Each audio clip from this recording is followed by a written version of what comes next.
El día de hoy vamos a concluir esta materia con una actividad llamada clase magistral. Mi nombre es María Teresa Rubio González, esta es la materia de Derecho Administrativo y nuestro docente es el doctor José Francisco Jamangape Ángeles. Vamos a comenzar. Como hemos ido viendo a lo largo de estas semanas, el derecho administrativo es una rama del derecho que estudia la organización y funcionamiento de todas las administraciones públicas, así como sus relaciones con los ciudadanos, el sistema normativo que las rige y, obvio también, bueno, las garantías jurisdiccionales correspondientes. El derecho administrativo está vinculado a la administración pública como campo de estudio. Además, tiene algunos nexos teóricos y prácticos con disciplinas como la sociología, la economía, la psicología, las ciencias políticas y algunas otras ramas del derecho como el penal, el constitucional, el internacional, desde luego. En su observación de todo lo referente al manejo del Estado, el derecho administrativo sostiene siempre un objetivo doble, el de garantizar la eficacia de la administración pública y los diversos procesos involucrados, así como la protección de los derechos de los particulares en sus relaciones con ellos.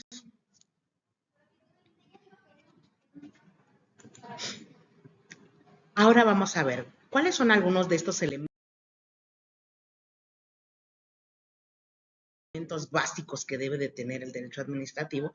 Y bueno, este está caracterizado porque es común. ¿Por qué es común? Decimos que es común porque sus principios se aplican a diversas materias administrativas y en todas las instancias del Estado. Otros de esos principios es que es autónomo. Y esto es debido a que obedece a sus propios principios generales.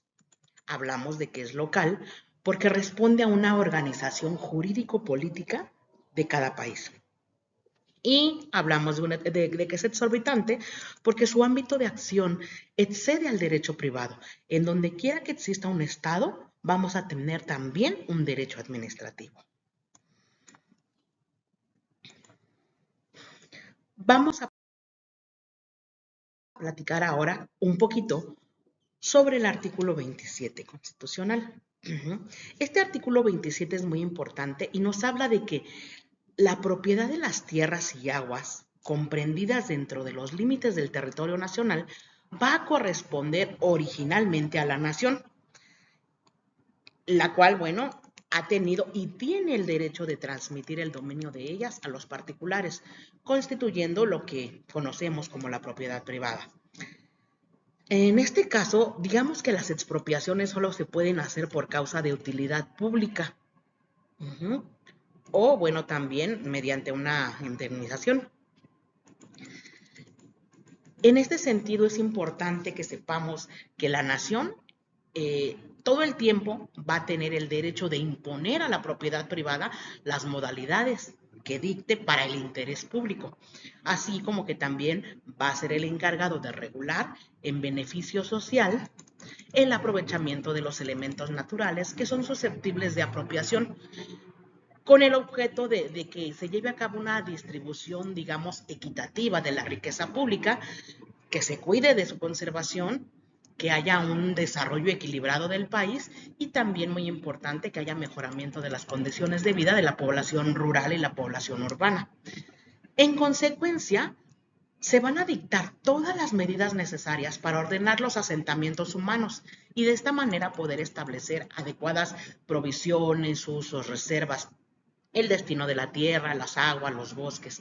Todo esto, bueno, va a ser para efecto de ejecutar obras públicas y de planear una regulación de la fundación, la conservación, el mejoramiento ambiental, el crecimiento de los centros de población, para que se pueda restaurar un reequilibrio ecológico.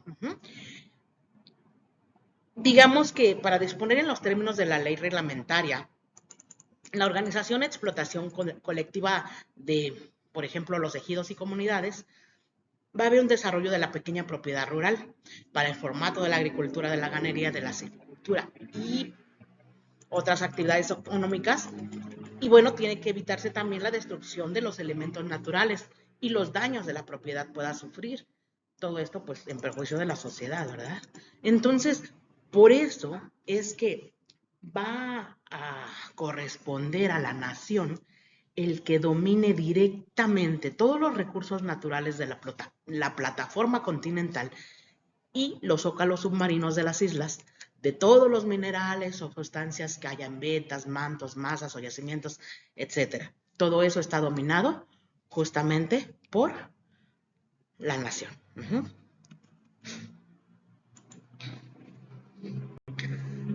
Vamos a ver ahora el apartado 1 de este artículo 27. Este apartado 1 es sumamente importante. Vamos a ver por qué. En nuestro apartado 1 del artículo 27 nos habla de que solamente los mexicanos por nacimiento o por naturalización y las sociedades mexicanas van a tener el derecho de poder adquirir el dominio de las tierras, de las aguas y, bueno, acceder para obtener concesiones de explotación de minas o de aguas. La nación va a ejercer en una zona económica exclusiva. Está situada fuera del mar territorial y también adyacente a este, los derechos de soberanía y las jurisdicciones que determinen las leyes del Congreso. Esta zona se le llama zona económica exclusiva y se va a extender a 200 millas náuticas medidas a partir de la línea de base desde la cual se mide el mar territorial. En aquellos casos tenemos que tener presente en que esa extensión produzca una superposición con las zonas económicas exclusivas de otros estados, la delimitación de las respectivas zonas va a realizarse en la medida en que resulte necesario, obviamente llegando a un acuerdo con los estados involucrados.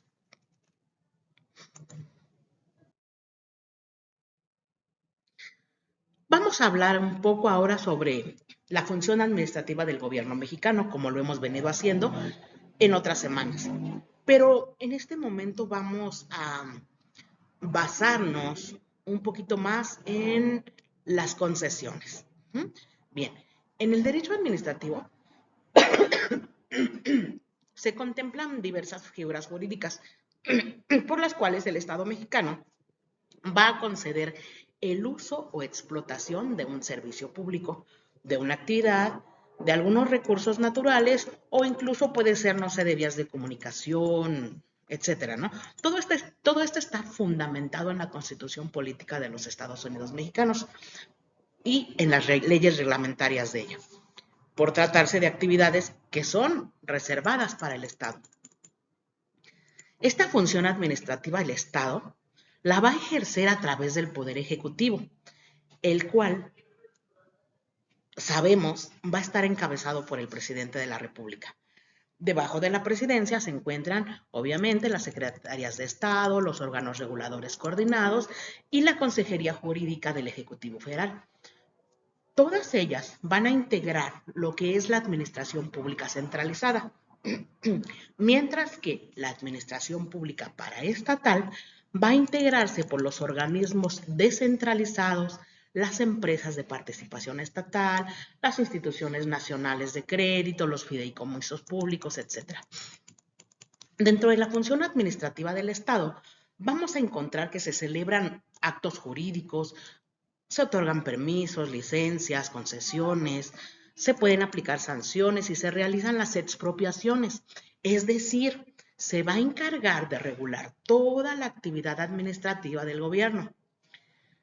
Hablando de una concesión administrativa, nos dice el maestro Gabino Fraga, que es un acto administrativo por el cual se concede al particular el manejo y la explotación de un servicio público o la explotación y aprovechamiento de bienes que son del dominio del Estado. Con esto, las concesiones se regulan en cada ley de la materia, como son la Ley de Vías Generales de Comunicación o por ejemplo, la de minería. Las concesiones tienen una naturaleza, digámoslo así, de un simple acto contractual. Sin embargo, a pesar de que las cláusulas contractuales de la concesión, el Estado va a considerar siempre que tiene la facultad para adoptar medidas, digamos, de vigilancia, que a veces significan algunas variaciones en la explotación del servicio, teniendo dentro de sí la oportunidad o el derecho, digamos, de obligar al concesionario a aceptar frecuentes modificaciones a su concesión para que éste pueda conservarla. Entonces, como podemos ver, en diversas épocas los gobiernos han abusado en el otorgamiento y cancelación de las concesiones. Es algo bien sabido, es un secreto a voces, ¿verdad? Entonces, tenemos que la concesión, por su propia naturaleza, va a tener un carácter temporal y económico. Es decir, va a tener una determinada duración y un determinado valor. La duración se puede modificar o reducirse por alguna causa, como cuando se hace mal uso de la concesión o cuando no se usa por caducidad o por utilidad pública. El valor de una concesión, además, se puede evaluar a través de los ingresos que ésta produce, aunado al valor de los activos que la integran, es decir, las instalaciones que permiten la explotación de la concesión. Todo proceso de modificación o cancelación de una concesión debe ser realizada mediante un proceso administrativo que va a estar bien fundado y va a estar motivado. De lo contrario, se va a correr el riesgo de que sean atacados por, digamos, por la vía del amparo, pues no puede ser un acto arbitrario del gobierno.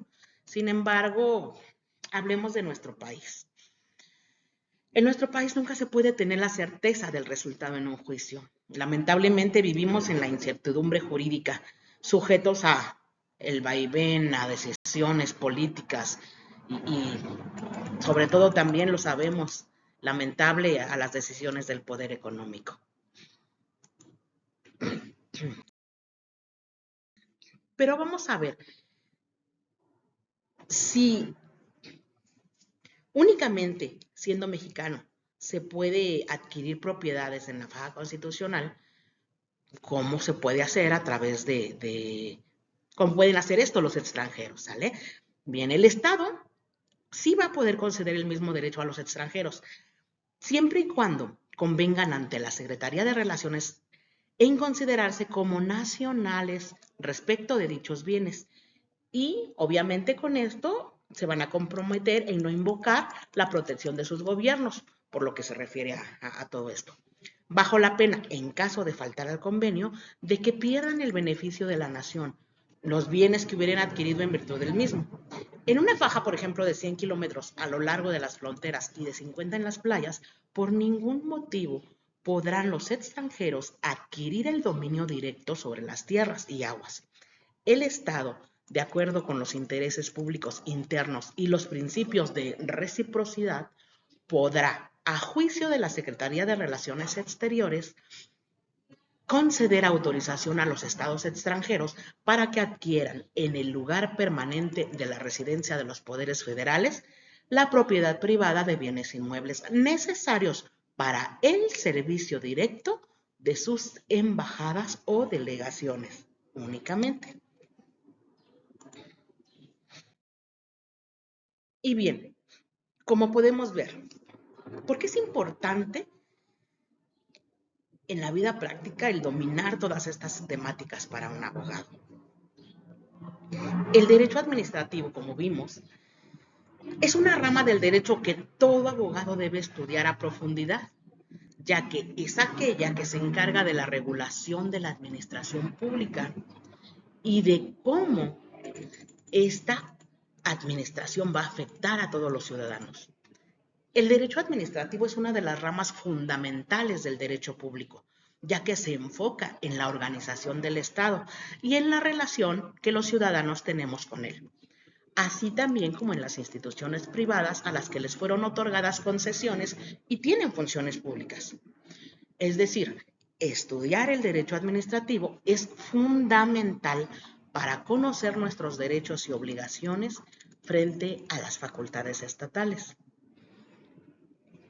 En el derecho administrativo, hablando de forma tanto sustantivo como procesal, es muy importante por el proceso de globalización que se viene dando desde hace años y que exigen la transparencia y la rendición de cuentas. Actualmente el derecho administrativo se manifiesta a nivel nacional e internacional y ha tomado una fuerza enorme en virtud de los cambios que ha sufrido el Estado mexicano.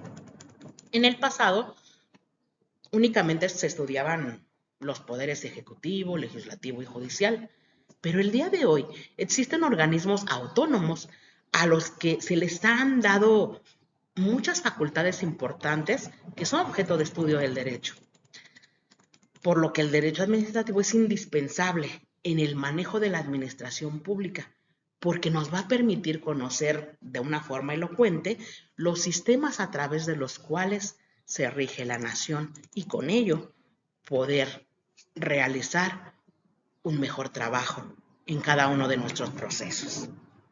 Por mi parte, este es todo.